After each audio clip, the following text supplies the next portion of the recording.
I'm Mario Toneguzzi, and I'm taking care of business. Joining me today is Franco Terrazzano, who is Federal Director of the Canadian Taxpayers Federation. Thanks, Franco, for joining us again today.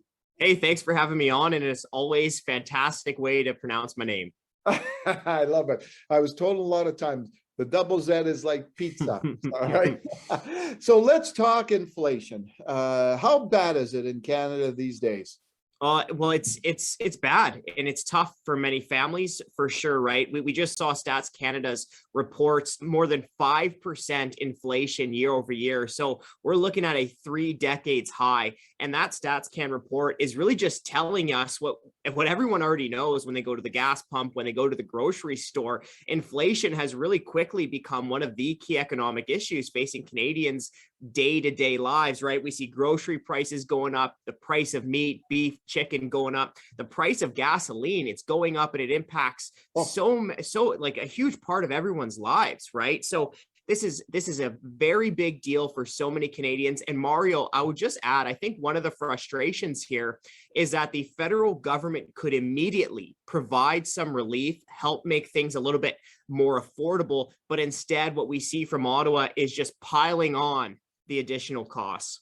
All right. Well, the Taxpayers Federation is calling for tax relief from the federal government. What kind of things can the federal government do specifically to deal with this? In many ways, it's become a crisis for many families, right?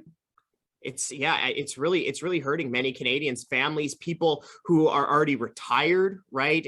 People are worried about their bank accounts, their savings accounts, the money that they put towards the retirement as well. So first we have to say, well, what is the government doing to drive inflation? Stop doing that. So there's 3 things that we've been talking about. Number 1, lay off the printing press. We have seen the federal government's central bank print up about 370 billion new dollars, and the more dollars that the central bank prints up, the less that your dollars buy. Yep. Number 2, got to rein in the massive amount of government borrowing, right? We've seen unprecedented amount of government spending.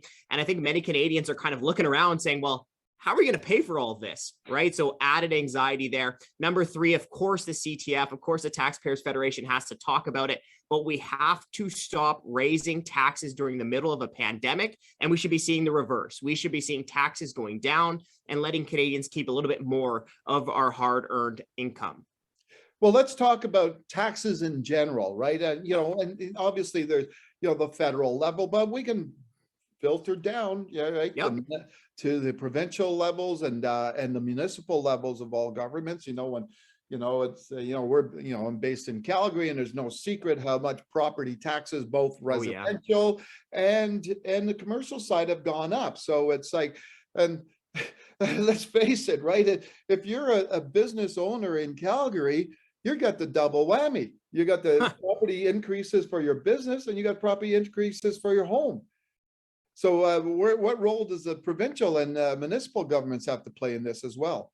Oh, that's such a great point. It's almost like we're getting hit from all angles here, right? Every level of government are coming after us. I'm glad you brought up property taxes, and especially in Calgary, that has been such an issue for so many years now.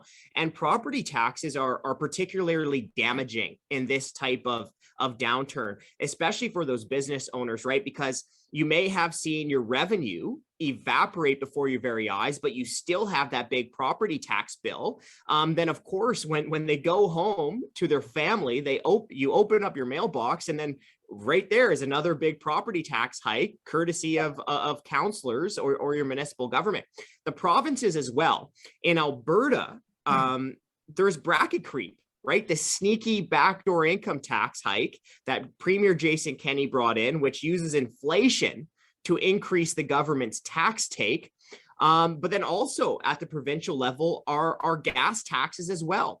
And when you look at all levels of government, taxes make up about 31 to 42% of the pump price, depending on the province. So one way for all levels of government to provide a little bit of relief would just be to reduce taxes. So going back to the, excuse me, going back to the federal level, why is there a reluctance when it comes to taxation? and a reluctance to scale back, you know, and more of a prevalence of seeing the taxes being increased. Is it just because it's easy money and it's while the other way is a tougher way to go? That's a good question. And I think one of the reasons is that our politicians have just become completely financially divorced from the people that they're supposed to represent. You know, while so many Canadians, millions of Canadians have struggled through the pandemic, especially those in the private sector financially, right? We're talking about so many job losses, so many people who may have lost their business, so many workers who took a pay cut so that they can keep their job. That happened in the private sector. But in Ottawa, we've seen all members of parliament take 2 pay raises during the pandemic. They're scheduled to take their 3rd pandemic pay raise on April 1st. So we have to remember, I mean, these politicians, their paychecks keep going up. So the inflation, the cost of living increase, it's not affecting them the way it's affecting their constituents who may have lost their job, their business, or taken a cut. And that's an interesting point. In all this, when we're talking about taxes and inflation, the problem is wages haven't kept pace over the years for the average citizen, right? That is a huge issue that we're seeing right now with the inflation. Even Stats Canada had mentioned that as well. And Mario, let's just talk about the struggles that Albertans have been going through. All Canadians have been struggling for the last 2 years with the pandemic, with the revolving government lockdowns. But we have to remember that Albertans had been struggling for 5 years beforehand, right? So, and again, there we see the same trend where you have the federal government making the tough times tougher. Right? The federal carbon tax, you had rejecting the Northern Gateway pipeline, moving the goalpost on the Energy East pipeline, the No More Pipelines bill, the discriminatory tanker ban. So I think what's so frustrating for Canadians is that the first rule of government should be to do no harm, but Ottawa is doing harm. Ottawa is making these tough times tougher. Yeah, very tough times. I'm afraid to open up my utility bill. Oh man. I've been seeing horror stories on Twitter and Facebook, et cetera, about people opening up their latest power bill. So, you know what, it's kind of the case of blind to it. It doesn't exist. Yeah. Well, and on that, we've been telling a lot of CTF supporters to send your bill to members of parliament, let them know the struggles that you're going through and the higher costs that you're paying. And it's especially important right now because we're actually about to see the carbon tax increase really soon. We're about to see booze taxes increase again really soon. Those taxes are going up April 1. So if you were ever thinking about contacting your member of parliament, now is the perfect time to do that and let them know the struggles that you've been going through and tell them that right now is probably the worst possible time to be raising taxes. All right, super. Thanks, Franco, for joining us today. Hey, thanks for having me on. All right, super. That's Franco Terrazzano, who is Federal Director of the Canadian Taxpayers Federation. This has been Taking Care of Business. I'm Mario Toneguzzi. Thanks for joining us today.